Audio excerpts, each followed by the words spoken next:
Hello mes agriphiles, j'espère que vous allez bien. Nous sommes sur le terrain pour vous donner les informations nécessaires concernant l'agriculture. Les terres cultivables se font de plus en plus rares. C'est une évidence. Heureusement qu'il y a d'autres alternatives. Tout au long de cette émission, vous découvrirez des experts qui nous parlent. Bref de commentaires. Suivez attentivement, on se retrouve juste après. Les conflits fonciers, les changements climatiques, surtout la sécheresse, font chuter les productions. Ajoutez à cela l'urbanisation accélérée des villes et villages qui engendre la raréfaction des terres cultivables deviennent un souci permanent pour les amoureux de l'agriculture en Côte d'Ivoire. Il faut des solutions. L'hydroponie, ou la culture hors sol, semble être une alternative.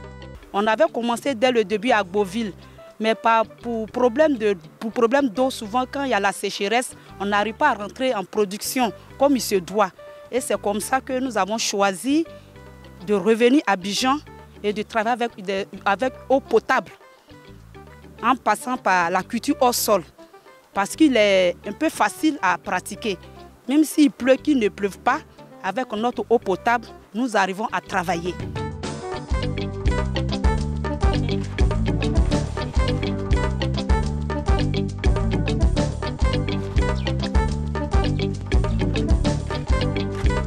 Ici, la culture commence par des semences. Les semences qu'on récupère et on va les traiter avant de les semer. Maintenant, quand on va les semer, on va préparer le substrat. Et après 2 jours, ça va germer. Donc chaque semaine, on va apporter des éléments nutritifs pour conduire la culture. Lors du Sahara, nous avons constaté un réel engouement autour de ces techniques culturelles.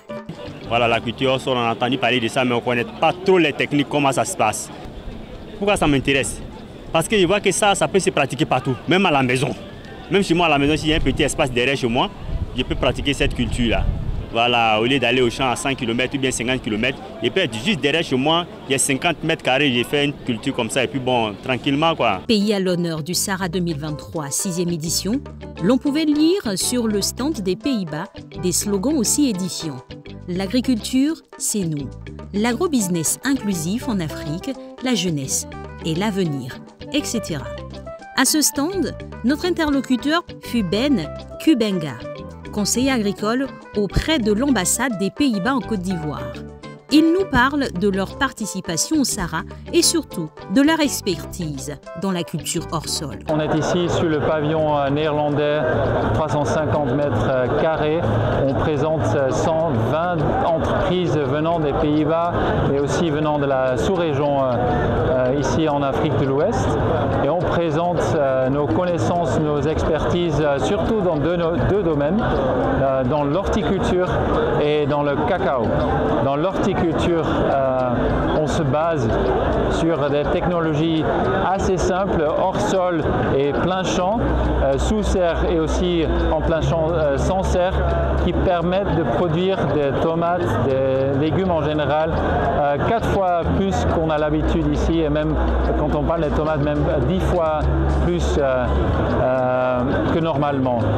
C'est basé sur un projet à Tibissou au nord de Yamoussoukro, et on va continuer avec ça dans le nord de la Côte d'Ivoire, dans le programme Hortinor. Nous nous sommes rendus par la suite à l'un des stands pratiques pour mieux comprendre cette technique du hors-sol. Monsieur Zadi, agronome de profession, nous explique. Le hors-sol, c'est une culture qui se pratique dans les pots de culture où on a la fibre de coco. Donc c'est dans cette fibre de coco-là qu'on fait le repiquage des plants. Et de là, la plante va passer tout son stade de développement jusqu'à ce qu'on soit à maturité pour les récoltes. Juste un jardin, une dalle, un petit espace de déjà 500 mètres carrés, on peut déjà cultiver quelque chose de grand et avoir un rendement beaucoup plus élevé. Déjà sur 250 mètres carrés, c'est-à-dire que 10 mètres de large et 25 mètres de long, nous sommes autour de 2 tonnes pour la tomate. Toutes les plantes sont-elles possibles en hors-sol? Les cultures les plus propices en hors-sol, nous parlons ici beaucoup plus du maraîchage, c'est-à-dire la tomate, les concombres, le piment, les poivrons, les laitues et autres. Les laitues et la tomate, ce n'est pas la même façon de faire. Généralement, pour la tomate, on passe par une pépinière la pépinière qui dure 2 semaines dans les plaques alvéolées. Et après ces plaques alvéolées, on fait le repiquage dans les pots de culture. Et au bout de 3 mois, nous avons la première récolte. Par contre, pour comment on appelle les concombres, généralement au bout de 30 jours, là-bas le semis il est direct. Donc au bout de 30 jours déjà, nous avons la première récolte. Il est précoce, la culture est précoce et en termes de rendement, aussi le prix sur le marché il est beaucoup intéressant. Est-ce que les légumes issus de la culture hors sol sont de bonne qualité? Et surtout, au niveau du goût de ces légumes, n'y a-t-il pas une différence à celui du champ? Oui, au niveau des cultures, il y a une très grande différence. Parce que déjà, au niveau du hors sol, nous avons des cultures qui sont pratiquées sous abri. Nous évitons tout ce qui est problème lié à la terre. Donc nous avons déjà des produits de très bonne qualité. Avec les abris que nous avons, le fumier horticole qui est en haut, nous avons des produits très propres qui sont généralement prisés par les grandes surfaces. Par contre, le plein champ, nous cultivons exactement, mais à cause des rayons du soleil, à cause de la chaleur, à cause de la pluie, parce que les plants sont directement en contact avec le soleil et les intempéries. Donc ça fait que les produits qu'on récolte là-bas ne sont pas assez de bonne qualité. En termes de conservation, nous avons des produits qui se conservent beaucoup plus moins par rapport à la culture hors sol, sous abri. Et en termes de goût aussi, nous avons des produits qui sont de très bon goût au niveau du hors sol, parce que tout est contrôlé au niveau de la nutrition. L'Agence nationale d'appui au développement rural ANADER, forte de son expérience de 30 années, s'est également prononcée sur le sujet à travers la coordinatrice des cultures maraîchères. Quand vous voulez faire quelque chose à la maison, 10 mètres carrés suffisent et avec 250 000 francs, vous installez votre petit jardin avec le système d'irrigation, les semences. Maintenant, si vous voulez faire quelque chose en grandeur nature, si vous voulez en faire une activité génératrice de revenus, on parle de 3 à 4 millions pour 300 mètres carrés. Vous pouvez le faire dans votre cour, sur votre dalle. La production est multipliée par 5. Donc il suffit d'avoir 500 mètres carrés et vous avez la production comme si vous faisiez 1 hectare de tomates au sol.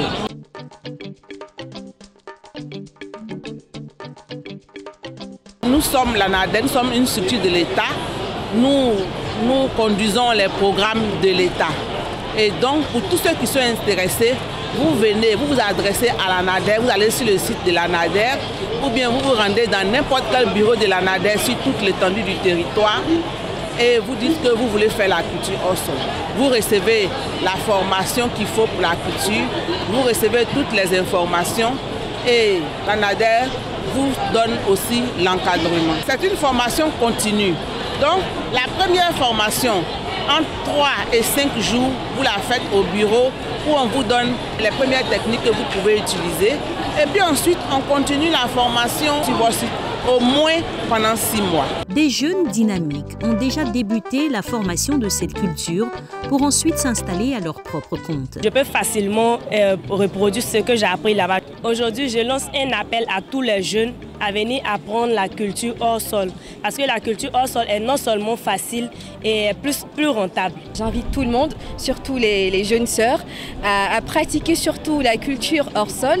Donc peu importe que vous ayez en fait plusieurs parcelles, vous pourrez pourquoi pas vous tourner vers la culture hors sol. Donc je vous y invite massivement.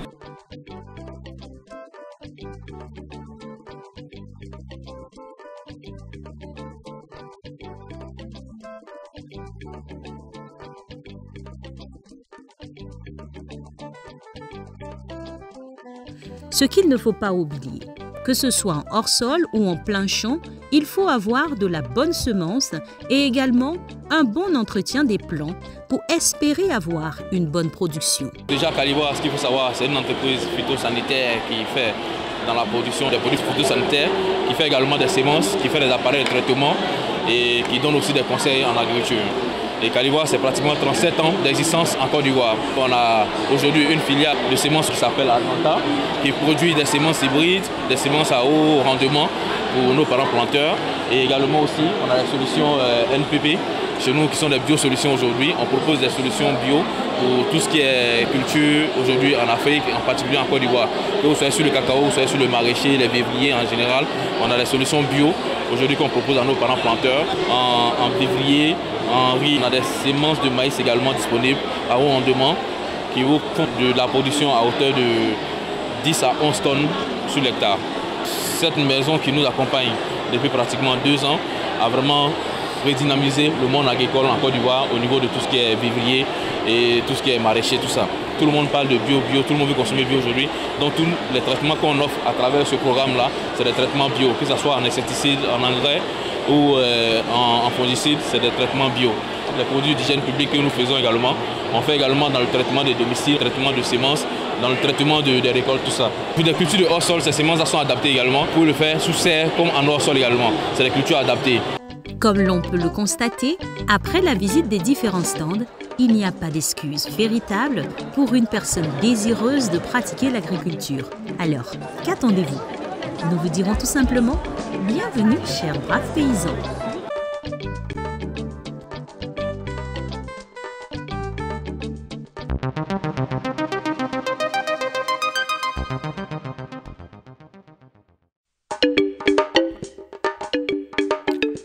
Dans le cadre du projet Réseau de formation à l'entrepreneuriat agricole Suisse-Afrique, la phase de démarrage d'une importante formation en entrepreneuriat agricole a été lancée le 27 octobre 2023 au siège du Centre suisse en Côte d'Ivoire. Initiée en partenariat avec le ministère de l'Enseignement technique, de la formation professionnelle et de l'apprentissage, cette formation a réuni 28 apprenants, soit 8 Suisses, 8 Camerounais et 12 Ivoiriens. L'implication du ministère, c'est déjà dans la logistique, mais également dans la conception même des curricula de formation et dans la mise en œuvre des programmes de formation, pour que les apprenants puissent aussi bien en formation initiale, puissent bénéficier de ces curricula de formation, de ces programmes, mais également en formation continue, que ces programmes puissent permettre vraiment de qualifier les jeunes qui sont en quête d'insertion professionnelle. La deuxième étape de cette formation s'est accentuée à la visite sur le terrain, précisément dans le village de Bringakro, situé à 7 km de la ville de Djekanou, au centre de la Côte d'Ivoire. Suite aux civilités à la chefferie du village, une immersion a été faite dans le champ-école. Après 1h30 de marche à pied, guidée par le directeur général adjoint du Centre suisse en Côte d'Ivoire. Une visite de parcelles, de maraîchers et des fermes d'élevage ont été la principale activité. Le DGA du Centre suisse de Côte d'Ivoire nous situe le contexte de cette visite terrain. Nous avons intitulé la formation duale pour l'autonomisation des jeunes. L'approche duale, donc il y a une approche promue dans des pays comme la Suisse, comme l'Allemagne, comme le Canada. C'est une approche où on met l'accent sur l'entreprise, l'activité en entreprise. Mais nous l'avons adaptée en essayant de développer beaucoup plus la dimension pratique. Donc vous voyez les parcelles. Ces parcelles sont mises en place par des jeunes apprenants qui, après avoir suivi sous les arbres que vous avez vu, une formation sur à peu près 20% du temps, 15-20% du temps, viennent essayer de mettre en œuvre cette connaissance par la pratique. Et cette pratique va depuis donc la mise en place jusqu'à la récolte et à l'information qui est disponible après la commercialisation. Parce que nous essayons d'adapter notre façon de présenter les projets aux attentes des jeunes. Les jeunes veulent du cash et du cash dans un délai donné. Et en disant à un jeune avec 13 mètres carrés, donc réduction de la contrainte foncière, vous pouvez gagner 30 000 francs, estimation financière du travail qui sera exécuté. Il appartiendra au jeune de fixer son objectif et puis de voir combien de planches il peut mettre en place pour obtenir cet objectif-là. Bien sûr, ce que nous n'avons pas développé, c'est tout ce qui est en lien avec les risques qui sont autour. Mais ce risque-là, il est enseigné. On apprend à les gérer, on apprend à les minimiser.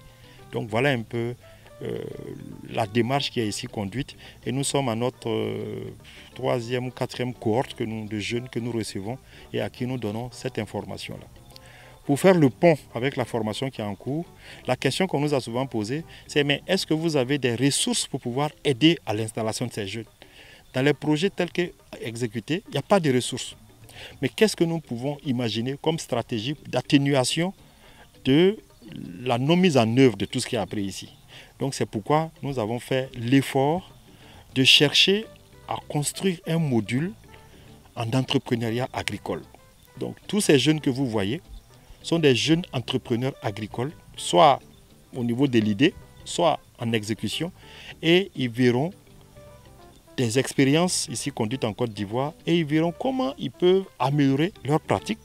Les éminents chercheurs, ingénieurs, agronomes, tant du Cameroun et de la Côte d'Ivoire, qui encadrent les apprenants, nous expliquent les modules enseignés. Nous avons commencé au centre suisse une première partie de notre séjour.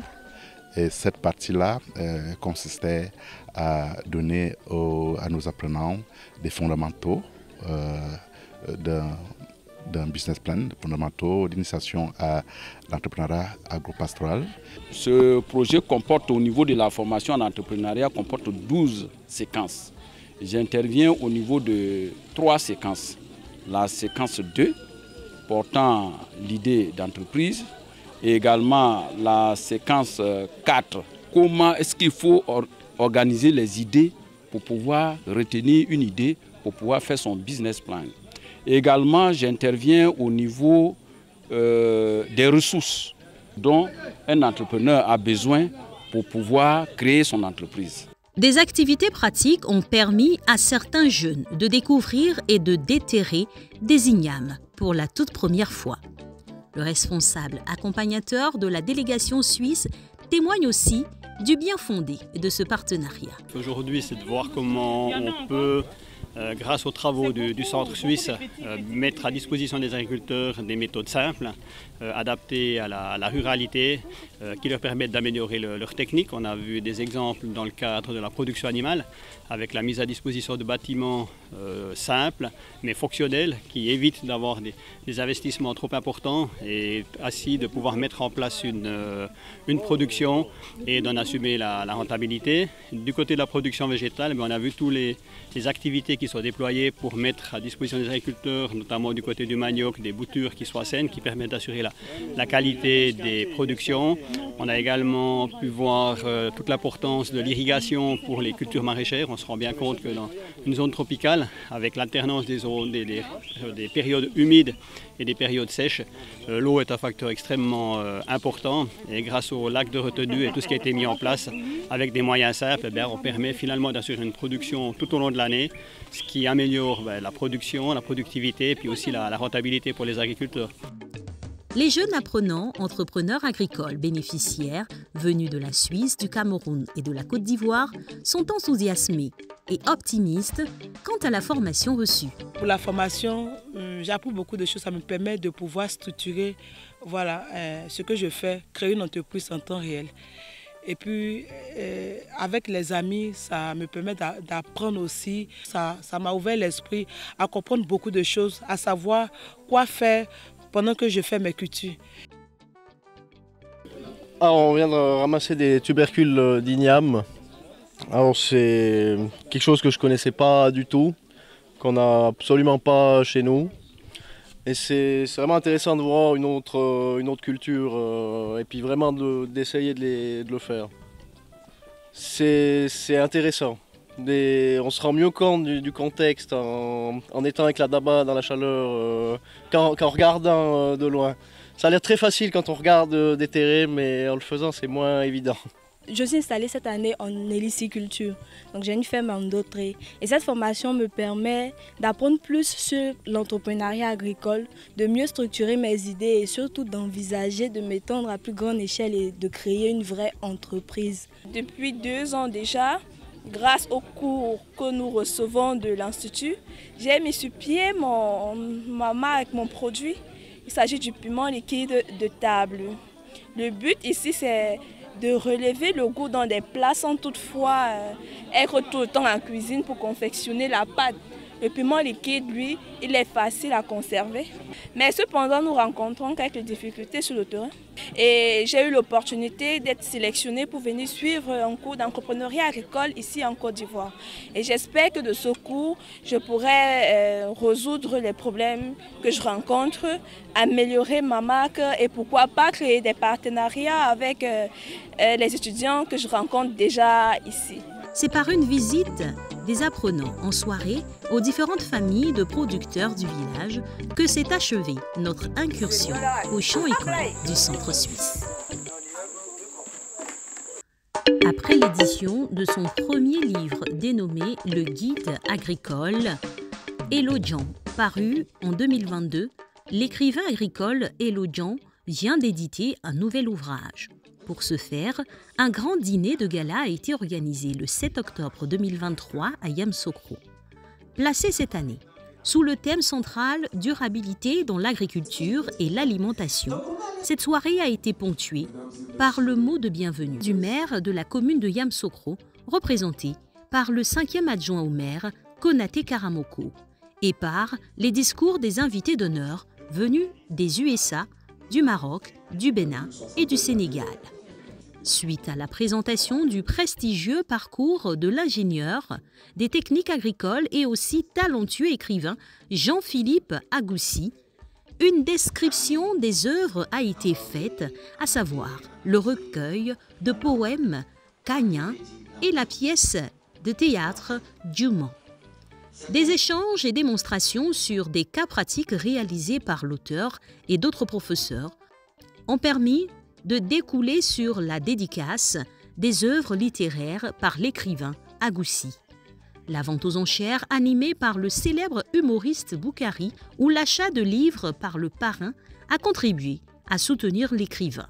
C'est dans une ambiance d'humour et par des prestations d'artistes slameurs qu'a pris fin cette dédicace des livres Kagna et Djouman. Inauguré en 2021, le laboratoire d'analyse des sols de Sinématiali est aujourd'hui totalement opérationnel. L'atelier bilan organisé le 8 novembre 2023 à l'auditorium du Fonds interprofessionnel pour la recherche et le conseil agricole FIRCA à Abidjan-Cocody nous a permis de savoir que 200 000 échantillons ont été traités à ce jour. Ce chiffre a été rendu public par Dr Adama Koulibaly, directeur général du Conseil du coton et de l'ANACARD, par ailleurs coordonnateur du PPCA, projet de promotion de la compétitivité de la chaîne de valeur de l'ANACARD. Le laboratoire a analysé déjà plus de 200 000 échantillons depuis son ouverture le 20 mai 2021, ce qui veut dire que ce laboratoire correspond effectivement à un besoin des producteurs. Et c'est les producteurs, à travers leur organisation, Intercoton, OIANACAR, et même, j'allais dire, des institutions nationales qui apportent des échantillons pour connaître l'état physique du sol afin donc de raisonner l'apport d'engrais. Situé dans une zone à forte production cotonnière, c'est à juste titre que ce laboratoire profite à cette filière. À ce jour, pour l'expérience que nous avons eue avec le laboratoire d'analyse spectrale des sols de Sinématiali, nous pouvons marquer notre entière satisfaction quant aux résultats obtenus. Déjà, le laboratoire est situé dans le bassin cotonnier, ce qui facilite pour nos différents membres l'acheminement des échantillons jusqu'à Sinématiali. L'analyse spectrale nous permet d'obtenir des résultats beaucoup plus rapidement, ce qui nous permet également de mettre ces résultats rapidement à disposition de nos producteurs. Pour sa part, le directeur de l'ICRAF, Centre international de recherche en agroforesterie, Dr Kwame Christophe, s'est aussi dit satisfait parce que son institution a profité de ce projet pour exporter son expertise et a permis d'équiper des laboratoires avec des outils modernes d'analyse. À partir d'un séquençage, à partir d'un flashage d'échantillons avec des rayons X, ça nous permet de sortir la composition chimique de l'échantillon qu'on a en face de soi. Aujourd'hui, c'est avec beaucoup de plaisir que nous avons présenté ce laboratoire de Sinématiali. Il faut noter la présence à cet atelier de Yana Milata, directrice des semences, intrants et produits assimilés du ministère d'État, ministère de l'Agriculture, du Développement rural et des productions vivrières. Elle a exprimé la fierté de la tutelle devant le succès que rencontre le laboratoire. L'opérationnalisation du laboratoire d'analyse des sols de Sinématiali est le fruit du partenariat entre le Conseil du coton et de l'ANACARD et de l'ICRAF dans le cadre du PPCA avec l'appui de la Banque mondiale. Nous sommes au thème de nos 26 minutes. J'espère que vous avez pris bonne note de toutes ces informations données par nos experts. Rendez-vous est pris très prochainement Vous pouvez revoir nos émissions sur notre chaîne YouTube. N'hésitez pas également à nous écrire pour vos avis et suggestions. Que Dieu nous garde. Vive nos braves paysans et braves paysannes. Et également dans cette sublime Côte d'Ivoire, je vous donne rendez-vous très prochainement. Ciao.